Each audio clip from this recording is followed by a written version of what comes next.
Morning, you alright? So I thought I'd film this one today because it's light. You can see scruffy beard. I'm growing it for Christmas.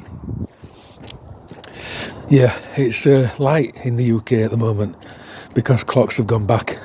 I don't know if you do that abroad, but our clocks go back and forward, back in autumn and forward in summer or spring. I didn't know, I can't remember which. But yeah, so I've gained an hour light. So in reality it's 7:30, but it's 6:30. And yeah, I thought I'd film it because you can see this ugly mug. I've put my different trainers on today. My feet have started hurting. I didn't do a walk yesterday, the day before, because my feet were hurting and my knees. And I thought, I don't want to push it, I don't want to make it, so I can't do them again. So I put some comfort trainers on this time, just to see if they make any difference. But I am going to go back to barefoots. You know, once my feet toughen up to 3-mile walks every day. It's Sunday morning, and what's really good about Sunday morning is there's literally nothing about. Nobody. Yeah. And you can hit motorway traffic from distance because it's that quiet, but apart from that, it's peaceful. Phone picks that motorway traffic up louder than what it actually is, by the way, but yeah, it's really, really peaceful and quiet. All curtains are shut everywhere. They're all tucked up in bed, yeah. Apart from this car that's passing me, they're up.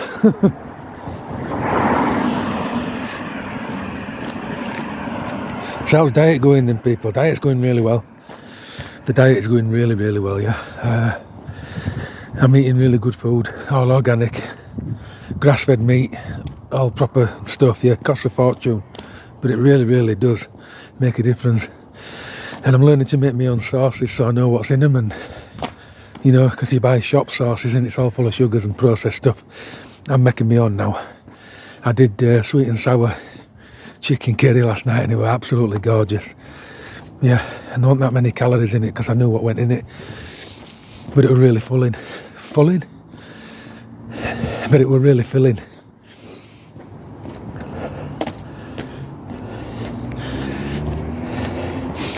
Legs are aching. Legs are really aching from these walks. I probably think they'll settle down eventually. But yesterday and the day before, I were on a walk over there when I got this twinge, didn't I, in my leg. I think I mentioned it. That got worse, that. And I just thought, I'm not pushing that. You've got to know when to rest your body because there's always another day. But don't rest your body if it's your mind talking you out of it. Rest your body if you genuinely need it. Genuine aches and pains that aren't going away, that need to just rest.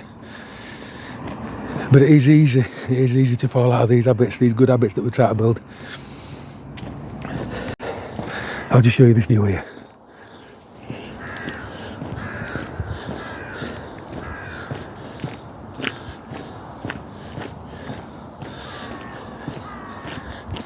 There's a walk down that path, and I'm going to start taking that. There's a lovely walk down that path, and what I'm going to do on a weekend is start walking a bit later and going down there, just seeing how far I get. Because you can do quite a few miles down that path, and there's like a little golf course down there, a little beck, all sorts. There's quite a few walks that I used to do when I was walking before, and they're just off beaten track. Really, really good. I'm going to find them all again, because you forget them when you haven't done them for a while. So how's the training going, you'll ask? Yeah, you'll notice I haven't trained for a few days. And it's just because of work. I had a van that broke down. I don't know if I mentioned it, but all lights went out. All steering went, all brakes went, everything, all electrics failed.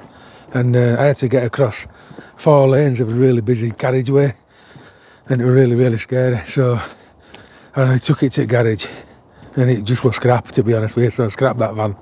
And that's what I've been doing all this week. I've been trying to get a van so I can get back to work. I finally got one. But it just takes up all your time. And I know that I should have found an hour to train here and there, but it's just one thing at a time, innit? I've got one sorted now, I like it, yeah. I think it's been resprayed, which is a bit of a worry, and I think it's had a couple of bumps. But it runs alright. It's definitely still better than one I had. One I had was a death trap.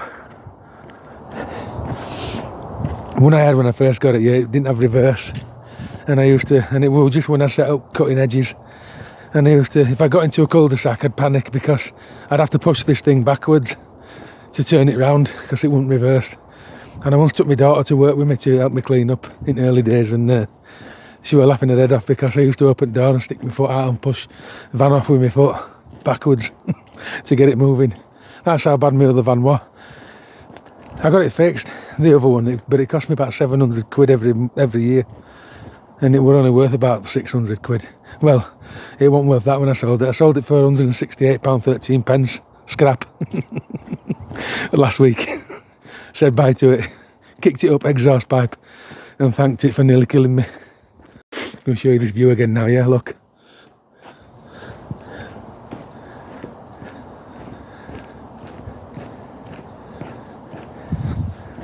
It's good, isn't it? Really is good. You look this way, there's houses, you look that way, there's farm fields.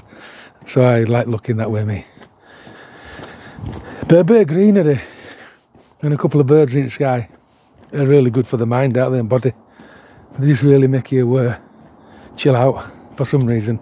Oh, it's come off now. It's getting quite warm now, yeah. Even though it's cold out. And I'm on that little hill that I always talk about. It's only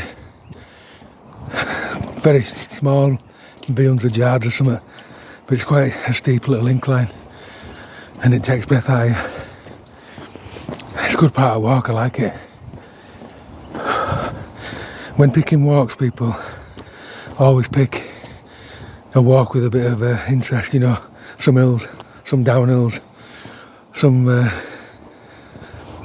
you know, straight areas, just a bit of undulation, and it just adds to it. I've got to the top of that hill actually, and it's longer than 100 yards. It turns the corner and then there's a little bit that's even steeper. First time I've seen it in light. It's quite a scary little hill. I don't know what pace is like. I feel like it's quite good. I'm breathing heavy, which is what you always want on a walk. You always want to be breathing. If you're not, it means you're getting fitter, walk faster.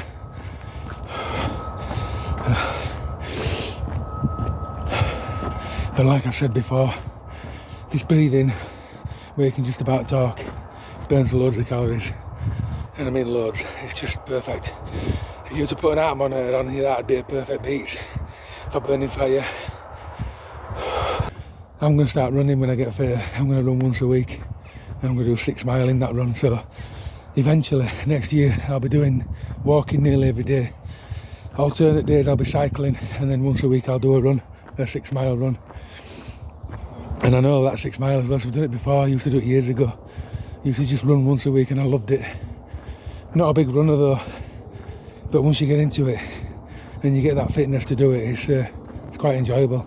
But it's not something I personally recommend to do all the time, a lot, because it does wear down your joints. It's quite heavy on your joints, especially on concrete. Plane above me. Don't know where it is. There it is, look.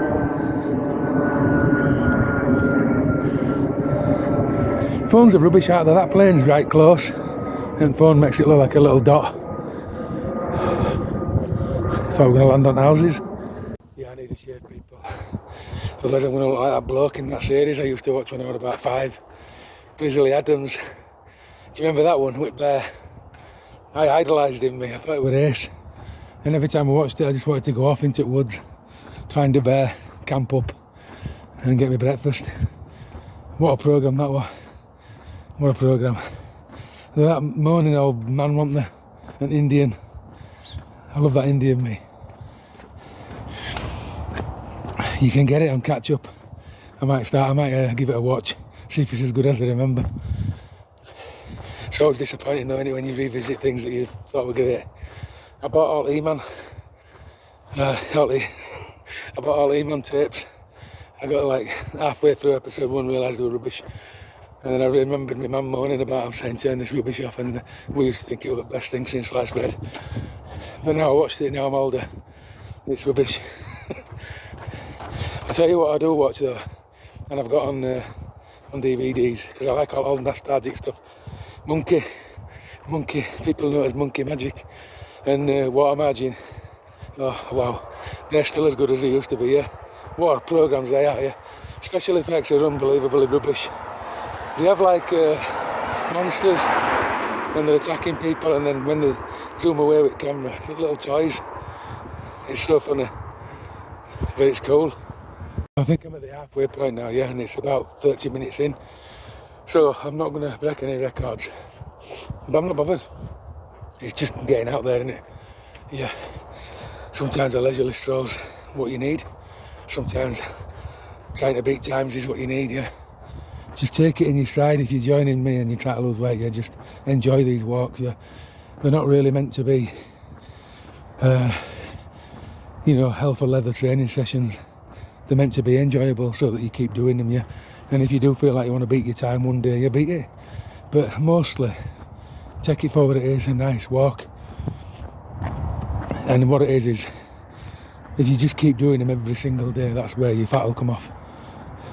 If you keep using it as a training camp and try to beat yourself up to the point where you're aching every day, then it'll become where you don't want to do it. And you don't want that. I mean, in summer next year, I'm going to turn these walks into adventures. So instead of, like, especially at weekends, I'm going to do up mountains. That'll be my walks, and that'll be ace. So this is like training camp for walks, isn't it, later on? I'm doing a walk in November. I'm doing Scarfell Pike, and I can't wait. This will be getting me fit enough to do it. I'm doing it with a lot of family. Younger end. Yeah, I'm old man. Last time I did walk with them, I had pneumonia, and I got double pneumonia. And literally this walk were on pages, and I think it was within 3 months of having this pneumonia. I can't exactly tell you when it was, but it was definitely within 3 months, and I couldn't breathe.